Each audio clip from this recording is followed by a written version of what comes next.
Back in 2008, I was a student planning to go to university and needed some extracurricular stuff I could put on my entry application. As most UK students know, one of the best to have on there is the Duke of Edinburgh Award. As part of this award, you have to embark on an orienteering expedition, basically a long trek through woodland and rural villages, following nothing but a map and compass. It's a teamwork experience and you camp and overcome hurdles together. Anyways, I was out of shape at the time, and so my uncle volunteered to take me out to the middle of nowhere to get some idea of what orienteering was like. We didn't stay out overnight like what I would have to do during the real thing, but we hiked maybe 10 miles through woods in a small village, in pretty abysmal weather. By the end of the journey, we were soaked to the bone and pretty miserable, looking forward to getting back to the car and heading home. For the last part of the journey, we were on a dirt trail heading uphill, with bushes and trees on either side. We were marching onward in silence at this point, when, all of a sudden, there was a rustling in the foliage to our left. From behind a large bush stepped an old man in a black suit, with a red bow tie and dress shoes. He looked late 70s, early 80s, very pale, liver spots dotting his face and a gray/white comb-over. I was instantly weirded out. Who dresses like that to go into the woods? The instant thought seeing a guy his age out there, in those clothes and in those weather conditions was, this guy has lost his marbles. There was something else that took me an extra moment to notice though, that puzzled me. The guy was bone dry, didn't even have mud on his shoes. We stopped in our tracks and stared at the man for a moment, who appeared to be as frozen and shocked at seeing us. My uncle made the first move, taking a step towards him, asking him if he was alright. The old man continued to stare for a moment, not moving even a twitch, then became suddenly very animated. It was like he suddenly snapped out of a trance. He started flailing his arms wildly, saying something awful had happened, that a good friend of his needed help. He began walking backwards into the woods, motioning for us to follow him, which we did. We started off at a brisk walk, then escalated to running as we struggled to keep up with the old man. After maybe a minute, he disappeared ahead of us, but we could still hear him, so we continued to follow the noise until we reached a huge slope. We stopped at the edge and looked down to see the old man standing at the bottom, motioning us, pleading with us to follow him.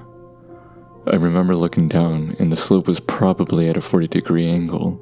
It spanned for perhaps 50 feet or more, and slick with mud.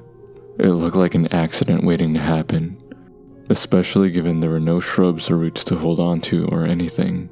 I remember looking down at the old man on the other side of the slope and wondering, how the heck did he cross that so quickly and so cleanly? I mean, at that distance, it's hard to see fine detail clearly, but I swear, he still did not appear to be wet or muddy at all. Me and my uncle looked at each other and I saw that he was getting as weirded out as I was. Despite my feelings, I made a step towards the edge and I was going to try and make my way down, when my uncle grabbed me firmly by the arm and pulled me back. Under his breath he said to me, "Something's wrong here." We took a few steps back from the edge at this point, and the old man at the bottom started getting irate. He began pleading with us again to come down the slope, telling us he needed our help. His friend was in trouble. My uncle shouted down to the old man that we would head back to our car and call emergency services for him, that professional help would be on its way soon, that they would have the tools to help. The old man suddenly got furious. He began jumping up and down, demanding that we come down the slope right now. His voice had changed drastically. He was practically growling his words, his hands bunched up into fists, pounding his knees like an angry toddler throwing a tantrum.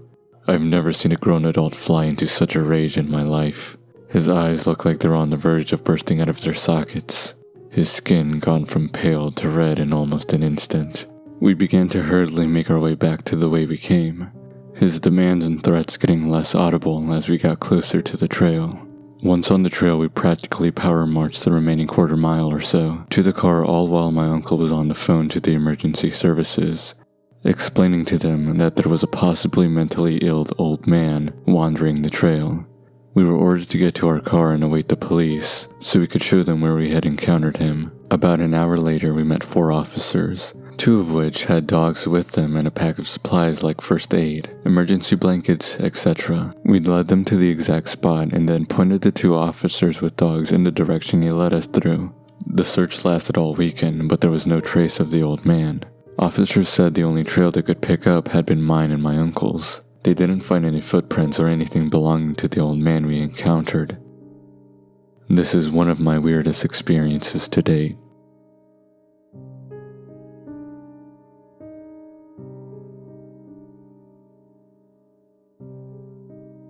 One time I went to the bar with one of my friends. I had just turned 21, so I haven't been to much bars up to that point. My friend was drinking on the way to the bar, so he was already pretty drunk when we got there. When I sat at the bar, a cute girl came and talked to me and my friend. She said her name was Candace, and I noticed she had really bright red hair. I assumed she dyed it. It was pretty, but unnatural. Anyways, the girl was flirting with me and my friend. She could tell my friend was already very drunk. To be honest, I played along like I was drunk too, since it seemed to be working for my friend. I didn't know if she was just trying to get free drinks, so I told her we didn't have much money. She offered to buy us drinks. She kept buying us drinks and I started to get confused as to who she liked between me and my friend. My friend went to the bathroom. Before he came back, he was kicked out by the bouncers. He was too drunk. Candace and I went outside with him. She kept telling him to go home with her. He was so out of it he could barely answer her. I told her he was too drunk and that I couldn't let him go anywhere. I didn't want him to wake up hungover in some random house with no car and no idea what happened. Candace kept pushing it, saying that she would take care of him, but I told her no, because I had to stay with him. I was more sober than him and he was my responsibility. I told her the only way he was going anywhere was if I tagged along. I assumed she thought that I was jealous or cock-blocking, but my friend could barely stand and lost interest in Candace already at that point. She immediately started flirting with me and offered to get my friend a taxi to drive him home and said we could go to her place alone. At this point I had a few drinks and I was pretty buzzed, so I agreed. We took my friend to the taxi and walked to her car. I slightly stumbled on the way to her car. "Wow, you're pretty drunk, huh?" Smiling as she held onto my arm. "Yeah," I said. I don't know why, but I felt slightly shy and anxious. Everything was happening too easy for me, so I felt uneasy. We got in her car and we drove down the street. "Want to stop at the liquor store and get some more to drink?" "I'll buy it so you don't worry about paying," she offered. I didn't want to drink any more than I already did.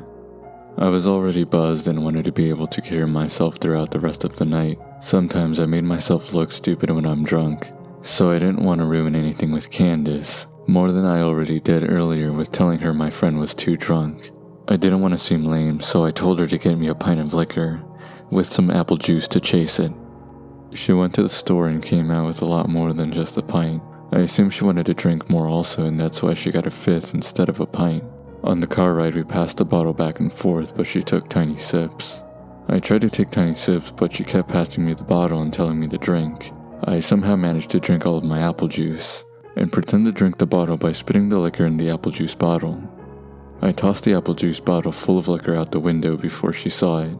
I didn't want her to know I was acting drunker than I was. She actually believed I was sloppy drunk when I was simply buzzed. I took a couple more sips of liquor and finished the bottle. Throughout the car ride, I called her the wrong name a couple of times to get a reaction out of her. She didn't react to it. She just kept letting me call her Carla without correcting me. For some reason, I thought she lied about her name initially. We drove up to her house. I pretended to trip and stumble into her front door. She helped me walk inside by holding me up. She opened her front door, which was unlocked. We walked in her house. She closed her front door and then locked it. I thought it was strange, but assumed she didn't want anyone walking in on us. I told her that I had to use the bathroom. I walked into her bathroom, locked the door, and looked in the mirror. I just felt strange. I felt like something was off. I felt myself becoming more drunk from finishing the bottle earlier. I turned on the sink to make noise and made myself puke up the liquor I drank. I flushed and went to the sink and started drinking the tap water out of my hands to sober up. I just didn't want to be drunk, but I still wanted to hook up with Candace, so I wanted to pretend to be drunk. I turned the sink off and I could hear her talking to someone. "He's drunk, he can barely stand up. You do it." Who was she talking to, and do what? I walked out of the bathroom into the living room. The moment I stepped into the living room, I saw her walking into another room. All I could see was the back of her head. The strange, very bright red hair go into another room. I didn't see her face or anything. I just saw her kind of walk fast into the room. The living room was pretty dark. "Hey, where are you going?" I slurred like I was drunk. She walked back into the living room and up to me. "Let's go in my room," she said. I looked at her bright red hair and then into her eyes. They were different. Her face was different. It was another girl with the same hair. That's when I realized. It was another girl with the same wig on. It was a wig the whole time. She had changed it with the girl from earlier for whatever reason. My heart felt like it stopped, but I tried to look like I had no idea it was a different girl. I kind of smiled at her and told her I just needed to use the bathroom one more time, and told her sorry I was so drunk. She said, "It's fine, just hurry up in there." I went into the bathroom and locked the door. I heard her whisper something to someone again. This time, I think I heard a male voice whisper back. I honestly didn't concentrate on listening to exactly what she said. Something sketchy was going on and I had to get out of that house. I opened the bathroom window and jumped straight out of it, and ran faster than I have ever ran in my life. I didn't look behind myself or anything. I just ran through the backyard, jumped the fence, ran through someone else's backyard, hit a road and ran towards the main road. I kept running down the main road until I saw a CVS. I ran into the CVS and stood straight at the front of the store in front of the camera. I called a taxi and went home. I tried to think what happened that night. What was she, or they, planning that night? Why did she tell me a fake name? Why was she trying to get my friend and I so drunk?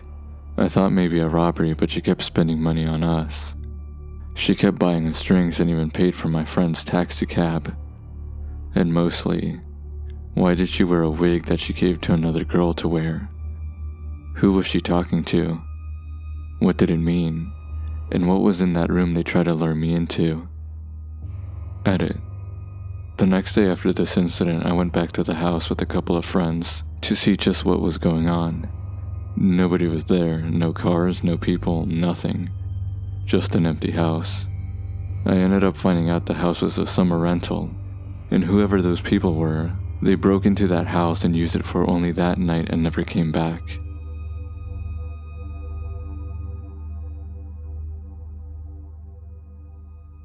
About 5 years ago, I lived downtown in a major city in the US.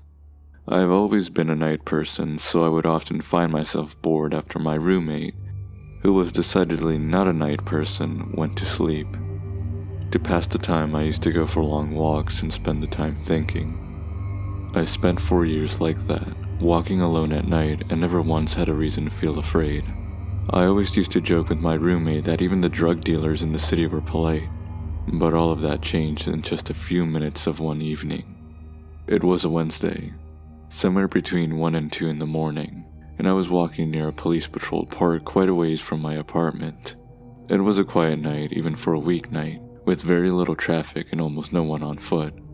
The park, as it was most nights, was completely empty. I went down a short side street in order to look back to my apartment when I first noticed him. At the far end of the street, on my side, was the silhouette of a man, dancing. It was a strange dance, similar to a waltz, but he finished each box with an odd forward stride. I guess you could say he was dance walking, heading straight for me. Deciding he was probably drunk, I stepped as close as I could to the road to give him the majority of the sidewalk to pass me by. The closer he got, the more I realized how gracefully he was moving. He was very tall and lanky, and wearing an old suit. He danced closer still until I could make out his face. His eyes were open wide and wild, head tilted back slightly, looking off at the sky. His mouth was formed in a painfully wide cartoon of a smile. Between the eyes and the smile, I decided to cross the street before he danced any closer. I took my eyes off of him to cross the empty street. As I reached the other side, I glanced back, and then stopped, dead in my tracks. He had stopped dancing and was standing with one foot in the street, perfectly parallel to me. He was facing me, but still looking skyward, smile still wide on his lips. I was completely and utterly unnerved by this. I started walking again, but kept my eyes on the man. He didn't move. Once I had put about half a block between us, I turned away from him for a moment to watch the sidewalk in front of me. The street and sidewalk ahead of me were completely empty. Still unnerved, I looked back to where he had been standing to find him gone. For the briefest of moments I felt relieved. Until I noticed him. He had crossed the street and was now slightly crouched down. I couldn't tell for sure due to the distance and the shadows, but I was certain he was facing me. I had looked away from him for no more than 10 seconds, so it was clear that he had moved fast. I was so shocked that I stood there for some time, and then he started moving toward me again. He took giant, exaggerated tiptoed steps, as if he were a cartoon character sneaking up on someone, except he was moving very, very quickly. I'd like to say at this point I ran away or pulled out my pepper spray or my cell phone or anything at all, but I didn't. I just stood there, completely frozen as the smiling man crept towards me.